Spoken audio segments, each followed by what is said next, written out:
નમસ્તે વિદ્યાર્થી મિત્રો, કેમ છે? મજામાં ને? મારું નામ છે એલિયા ભારતી. વાલીશ્રીઓને પણ જ્ઞાનદીપ પરિવાર વતી હું સાદર પ્રણામ કરું છું. હું જ્ઞાનદીપ વિદ્યા મંદિરમાં એક શિક્ષક તરીકેની ફરજ બજાવી રહી છું. હું ધોરણ 6 થી 10માં સંસ્કૃત વિષયનો અભ્યાસ કરાવું છું. હવે તમને બધાને તો ખબર જ છે કે આ કોરોનાની ગંભીર સમસ્યામાંથી આપણે બધા પસાર થઈ રહ્યા છીએ. તો આ સમસ્યાને ધ્યાનમાં રાખીને આપણા બાળકના ઉજ્જવળ ભવિષ્ય માટે આપણા જ્ઞાનદીપ પરિવારે એક ઓડિયો વિડીયો દ્વારા એજ્યુકેશન આપવા માટેનું આયોજન કરેલ છે. તો આ આયોજનમાં આપ સૌ અમારા સહભાગી બનો તેવી જ્ઞાનદીપ પરિવાર વતી હું આપ સૌને નમ્ર વિનંતી કરું છું. હવે વિદ્યાર્થીઓ, તમે બધા ધોરણ 5માંથી ધોરણ 6માં આવી ગયા છો. હું એલિયા ભારતી આપ સૌ વિદ્યાર્થીઓનું ધોરણ 6માં હાર્દિક સ્વાગત કરું છું. હવે વિદ્યાર્થીઓ, તમે અત્યાર સુધી પગલું 1 થી 5 ધોરણ સુધી 3 ભાષાઓનો અભ્યાસ કરેલ છે. આપણે 4 ભાષા છે, તેમાંની 3 ભાષાનો અભ્યાસ તમે અગાઉ કરી ચૂક્યા છો અને કરો છો. કઈ 3 ભાષા? ગુજરાતી, હિન્દી અને અંગ્રેજી. બરાબર. હવે તમારે ધોરણ 6માં ચોથી ભાષા તો કે સંસ્કૃત ભાષાનો અભ્યાસ કરવાનો છે. હવે તમને બધાને સંસ્કૃત ભાષા વિશે મનમાં ઘણા બધા પ્રશ્નો હશે કે સંસ્કૃત ભાષા કેવી હશે, કેવી રીતે બોલી શકાય, આપણને આવડશે કે નહીં, આવા ઘણા બધા પ્રશ્નો થતા હશે. પરંતુ આ બધા પ્રશ્નો તમારા મનનો એક વહેમ છે. હકીકતમાં જોઈએ તો કે સહેલામાં સહેલી ભાષા સંસ્કૃત ભાષા છે. હવે વિદ્યાર્થીઓ, આપણે સંસ્કૃત ભાષાના અભ્યાસક્રમ તરફ જઈએ તે પહેલાં આપણે સંસ્કૃત ભાષાનો પરિચય મેળવવાનો છે. હવે તમને કહી દઉં કે કોઈ પણ નવો વિષય શીખીએ તે પહેલાં તમારી પાસે તે વિષયની જાણકારી હોવી જરૂરી છે. હવે સંસ્કૃત ધોરણ 6ની અંદર એટલે કે આ વિડીયોની અંદર તમારે સંસ્કૃત ભાષાનો પરિચય, વર્ણનો પરિચય અને વિસર્ગનો પરિચય, આ 3 મુદ્દાનો અભ્યાસ કરવાનો છે. તો બધા જ વિદ્યાર્થીઓ ધ્યાન આપજો. સૌપ્રથમ પહેલો મુદ્દો આવે છે સંસ્કૃત ભાષાનો પરિચય. હવે આપણે સૌપ્રથમ સંસ્કૃત ભાષાનો પરિચય જોઈએ. તેમાં પહેલો મુદ્દો લઈએ તો કે પ્રાચીન સમયથી જ સંસ્કૃત ભાષાનું ખૂબ જ મહત્ત્વ રહ્યું છે. સંસ્કૃત ભાષા એ આજકાલની ભાષા નથી, પરંતુ પ્રાચીન સમયથી જ સંસ્કૃત ભાષાનું મહત્ત્વ છે. પ્રાચીન ભાષા એ સંસ્કૃત ભાષા છે.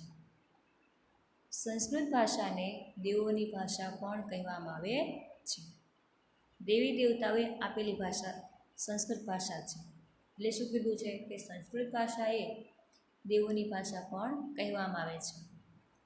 સંસ્કૃત ભાષા એ નાગરી લિપિ કે દેવનાગરી લિપિમાં લખાય છે.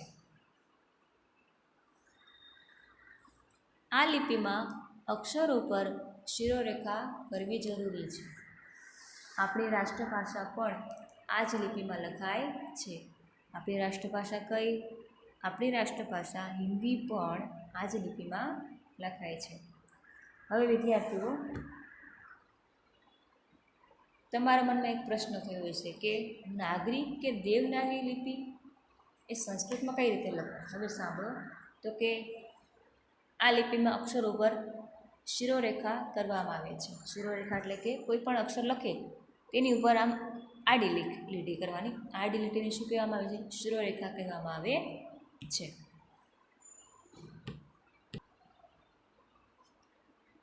જેમ આપણી રાષ્ટ્રભાષા હિન્દીમાં તમે જે રીતે શિરોરેખા બાંધો છો તે જ રીતે સંસ્કૃતમાં પણ તમારે શિરોરેખા બાંધીને લખવાનું છે.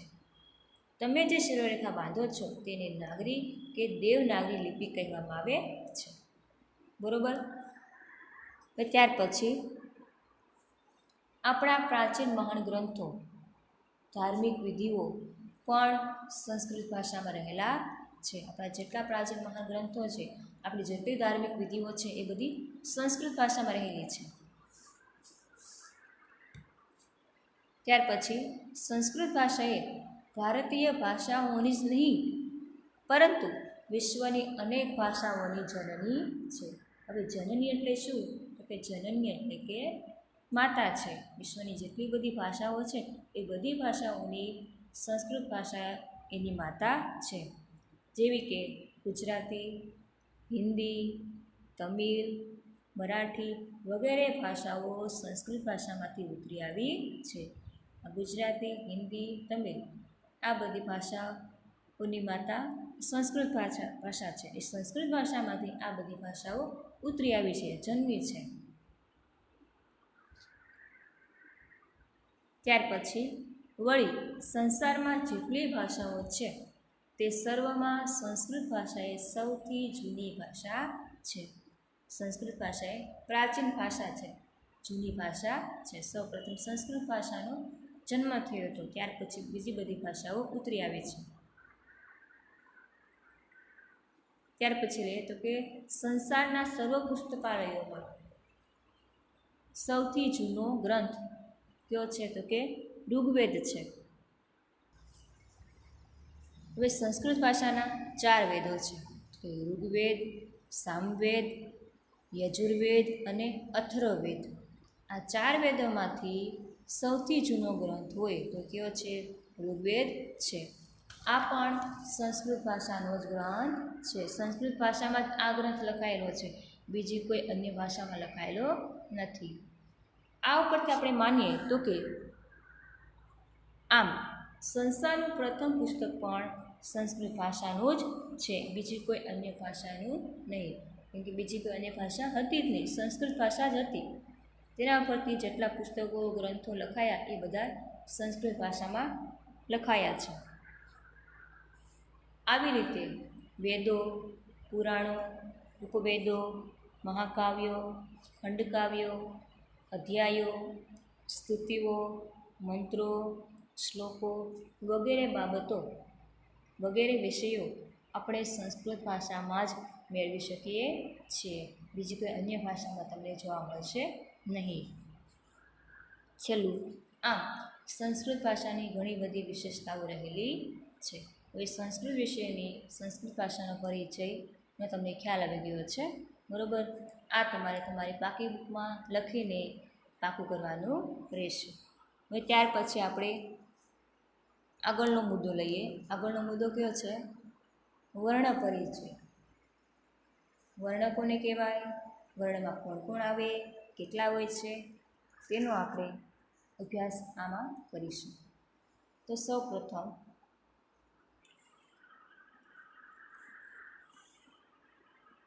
પેલું લઈએ વર્ણ.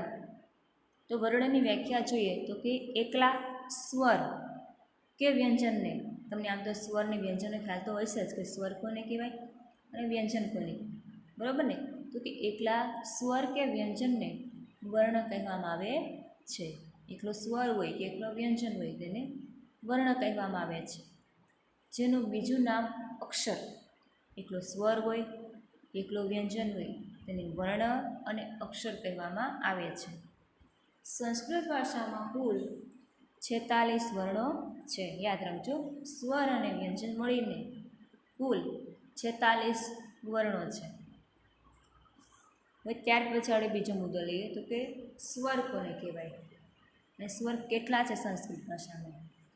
જેનો ઉચ્ચાર સ્વતંત્ર રીતે થઈ શકે તેવા વર્ણના મૂળ ધ્વનિને એટલે કે અવાજને સ્વર કહે છે. એવા સંસ્કૃત ભાષામાં કુલ 13 સ્વર છે. યાદ રાખજો, કેટલા વર્ણો છે? તો કે 46 વર્ણો છે. અને કેટલા સ્વર છે? તો કે 13 સ્વર છે. હવે જોઈએ તો કે ક્યાં ક્યાં 13 સ્વરો? તો તો કે અ, આ, ઈ, ઉ, ઋ, ઋ, લુ, એ, ઐ, ઓ અને ઔ. આ સંસ્કૃત ભાષાના 13 સ્વર રહેલા છે. હવે ત્રીજો મુદ્દો જોઈએ તો કે વ્યંજનની વાત કરવી. તો વ્યંજનની વ્યાખ્યા જોઈએ. જેનો ઉચ્ચાર કરતી વખતે સ્વરોની મદદ લેવી પડે તેવા વર્ણના ધ્વનિને વ્યંજન કહેવામાં આવે છે. વ્યંજન કોને કહેવાય? તો કે જેનો ઉચ્ચાર કરતી વખતે આપણે સ્વરની મદદ લેવી પડે તેવા વર્ણના ધ્વનિને વ્યંજન કહેવામાં આવે છે. એવા સંસ્કૃત ભાષામાં 33 વ્યંજનો છે. સ્વર કેટલા છે? 13 છે. અને વ્યંજન કેટલા છે? 33 છે. આ બંને મળીને કુલ 46 વર્ણો છે. હવે આપણે અહીં આપ્યું છે એક્ઝામ્પલ કે ક એ વ્યંજન છે, બરાબર, અને અ એ સ્વર છે. શું કીધું હતું? કે જેનો ઉચ્ચાર કરતી વખતે કની સાથે અસ્વર જોડે છે ત્યારે ક આખો બને છે. બીજું જોઈએ તો કે ગ પ્લસ આ. ગ વ્યંજન છે, આ એ સ્વર છે. તો ગ સાથે આ સ્વર જ્યારે મળે છે ત્યારે શું બોલે છે? ગા. બરાબર. આવી રીતે તો કે જેનો ઉચ્ચાર કરતી વખતે સ્વરોની મદદ લેવી પડે તેવા વર્ણના ધ્વનિને વ્યંજન કહેવામાં આવે છે. અને સંસ્કૃત ભાષામાં આવા 33 વ્યંજનો છે. જોઈએ આ 33 વ્યંજનો. એમાં સૌ પ્રથમ ક, ખ, ગ, ઘ. હવે તમને આ જે દેખાય છે બોક્સમાં ડ કરીને, એનો સંસ્કૃત ભાષામાં સામાંતર ઉચ્ચાર અ એવો થાય છે.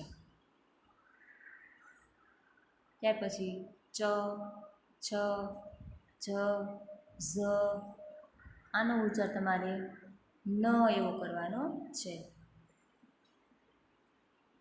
ટ, ઠ, ડ, ઢ, હણ, ત, થ, દ, ધ, ન, પ, ફ, બ, ભ, મ, ર, ર, લ, વ, શ, ક્ષ, સ અને હ. આ હતા સંસ્કૃત ભાષાના 33 વ્યંજનો. બરાબર. આ તો વર્ણનો પરિચય. ફરીથી આપણે જોઈએ કેટલા વર્ણો છે? તો કે કુલ 46 વર્ણો છે. કેટલા સ્વર છે? 13 સ્વર છે. કેટલા વ્યંજન છે?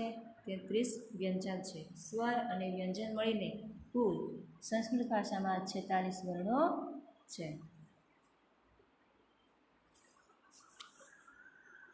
ત્યાર પછી મુદ્દો લઈએ વિસર્ગનો પરિચય. સંસ્કૃત ભાષામાં વિસર્ગનો ઉપયોગ કઈ રીતે થાય છે તેનો આપણે અભ્યાસ કરીએ.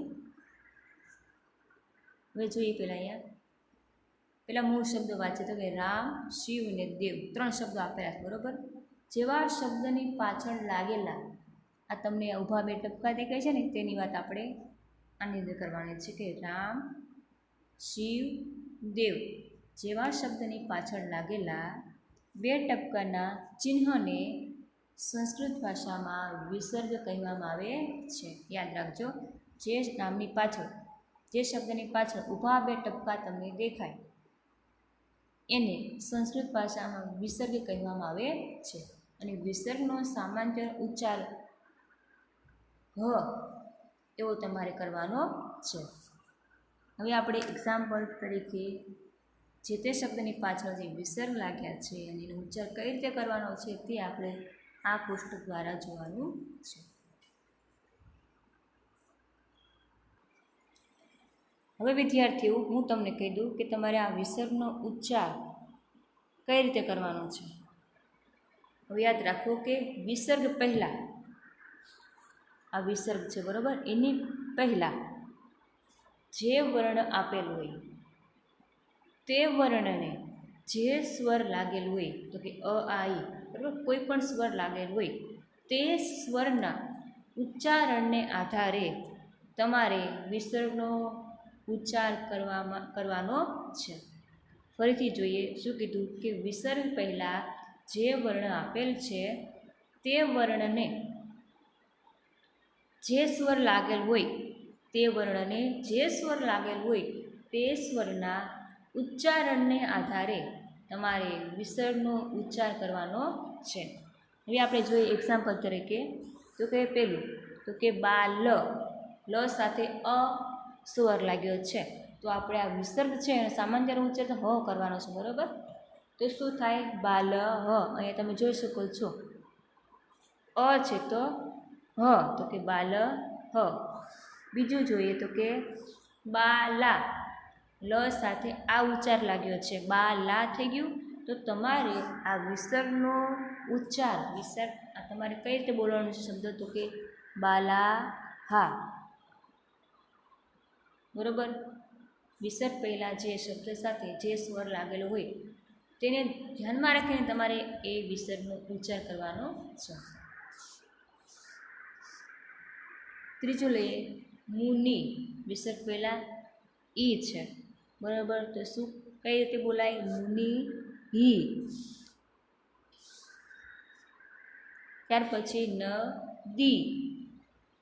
નદી પછી વિસર્ગ છે, વિસર્ગ પહેલાં શું છે ઈ સ્વર લાગ્યો છે તો આપણે કઈ રીતે બોલશું એ શબ્દ નદી હી.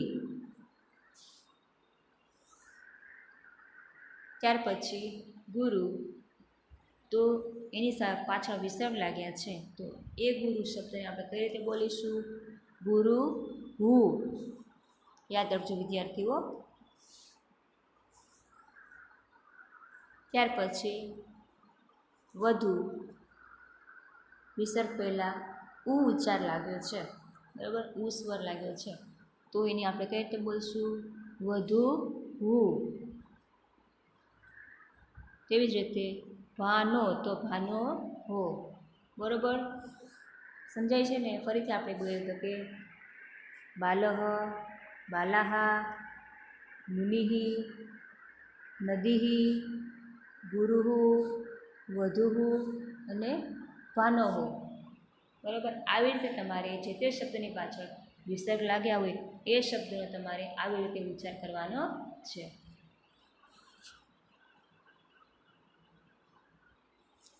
હવે વિદ્યાર્થીઓ આ વિડીયોની અંદર જે સંસ્કૃત ભાષાના 3 મુદ્દાનો આપણે અભ્યાસ કરવાનો હતો કયો સંસ્કૃત ભાષાનો પરિચય, વર્ણનો પરિચય અને વિસર્ગનો પરિચય, એ ત્રણેય મુદ્દાઓ અહીં પૂર્ણ થાય છે. આ બધી વસ્તુ તમારે તમારી પાકી બુકમાં લખીને રાખવાની છે કેમ કે તમારું સંસ્કૃત ભાષાનું આ પાયાનું જ્ઞાન છે. ધોરણ 10 સુધી તમારે સંસ્કૃત આવવાનું જ છે. આ સાથે હું મારી આજની વાત પૂર્ણ કરું છું અને આપ સૌનો આભાર માનું છું. અસ્તુ.